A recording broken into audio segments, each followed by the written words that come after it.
Hi, I'm Katrina. You're watching Dante's Boxing Nation.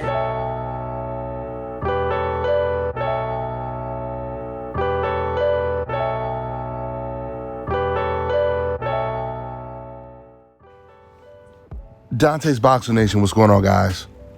Okay, so you know things are really bad when your own promoter is picking against you in favor of a fighter who doesn't even fight for top rank. Bob Arum, he gave his thoughts after Teofimo Lopez's performance against Sandor Martin, and he was asked who he thought would win the fight between Teofimo Lopez and Regis Prograis. For those of you guys who don't know, this fight against Martin was supposed to be a final title eliminator bout for the WBC belt. And this is what Bob Arum said about that potential fight. Second fight at 140 pounds. Do you think he's now fully comfortable at that weight? No. I think it's an adjustment, you know. It sounds 5 pounds sounds like nothing, but it's a lot of weight. Would you favor him right now over Regis, or is that kind of a 50-50 fight? Do you think Teo should probably get some more I fights think in? you'd have to favor Prograis, but I think that Teofimo can beat him. Gotcha. You would have to favor Prograis. And then, of course, he had to say, but Lopez can beat him because, after all, he promotes Teofimo Lopez.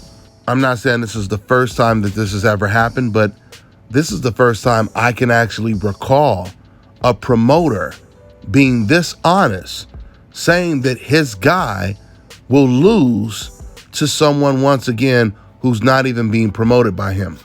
Actually, I take that back. I remember when Oscar De La Hoya was asked about 2 years ago if Ryan Garcia was ready for Gervonta Tank Davis, and Oscar De La Hoya, he said, no, Tank is a beast. And I'm pretty sure deep down, Oscar De La Hoya still feels the same way today. This just goes to show you how bad Teofimo performed this past weekend against Sandor Martin. Sandor was a 7-1 underdog in this fight. After the fight, when Lopez was asked who he wants to fight next, he mentioned Regis Prograis, Josh Taylor, and George Kambosos. Now, I'm going to tell you the way this works. Usually when a fighter or even a promoter gives a fighter a list of possible potential opponents next, a fighter like Teofimo Lopez will usually pick the fighter who he feels is the easiest opponent, or at least the easiest opponent out of the three. I mean, you got to ask yourself, Teofimo, he just fought in a title eliminator. Why would George Kambosos now be one of his options when George Kambosos is no longer a champion? Not to mention, George had already offered Teofimo a rematch right after he had beat him, and George Kambosos turned it down. He said, I'm moving up to 140. I'm done with this division at 135. But now after Devin Haney beats George Kambosos twice, and now Teofimo Lopez is in a position to fight for a world title at 140, the division where he said he will be much better at, he's now thinking about fighting George Kambosos, which would most likely be at 135 because George is too small to go up to 140. It reminds me a little bit of when Nonito Donaire used to say that he needs to move up to 126. You know, he felt that he was outgrowing the weight, but once he started to get knocked out at 126, he ended up moving back down to 122. Is this the case with George Kambosos? Is he going to move back down to 135, or is he going to surprise us all and really fight a Josh Taylor or a Regis Prograis next? We'll see shortly. That's all I got for now, guys. I'm on to the next one.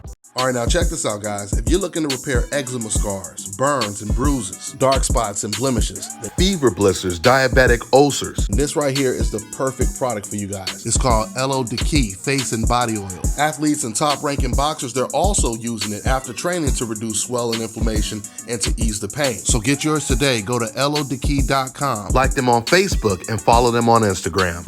Let me tell you guys about Issa Israel Law Firm. It is a full-service legal practice based in Denver, Colorado, an emerging hub for combat sports and high-altitude training. If you're a fighter inside or outside of the ring and you need a law firm you can trust to fight for you, visit thefighterfirm.com or email help@iilawfirm.com. Legal representation is usually limited to plaintiffs or defendants in Colorado, but iFirm can help anyone in the world with trademarking their business name, logos, and U.S. immigration issues. This brother has been my attorney for a while and helped guide me through all kinds of business and civil issues, so make sure you guys go to thefighterfirm.com.